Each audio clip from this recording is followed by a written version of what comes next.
he spoke during the first plenary they had, asking him to submit his appropriation bill. But some people will agree with you that maybe largely his power has been whittled down. But that's we have spoken from people from that state who say, look, this is not a man whose power has been whittled down.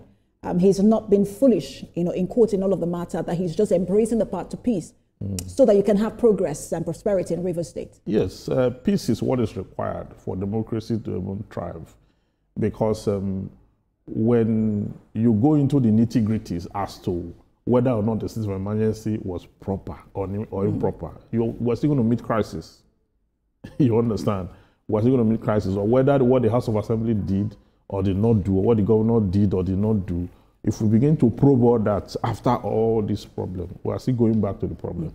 So I know you talk about, apologies for interrupting you, I know you talk about the state of emergency. For those who now say, because I spoke with someone from the state yesterday, she's in a civil society space, and she said, looking back, and this, I asked a high question about the state of emergency, and she said it does look like the end has justified the means. As long as now there's reconciliation and peace, they don't really have a problem with the state of emergency because now it has led to peace in the state. Do you agree that somehow the end has justified the means? No, I do not agree. From the standpoint of law, you don't use wrong to quell wrong.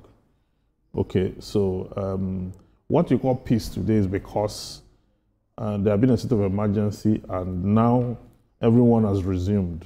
You understand?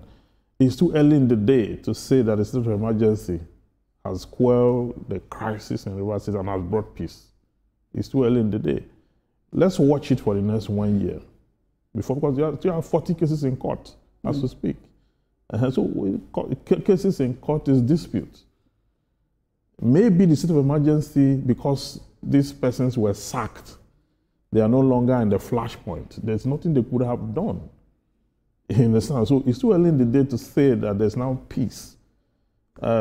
Peace, you can only determine peace when people are still in their position and they have chosen to turn a new leaf. Not when they were sacked. There's nothing they could have done to continue the warmongering and the rest of that. So let's give it some time. If they have learned any lesson, the future will let us know about that. But as to the conclusion that there's now peace, I don't think it's a safe way to assess the issue as we speak.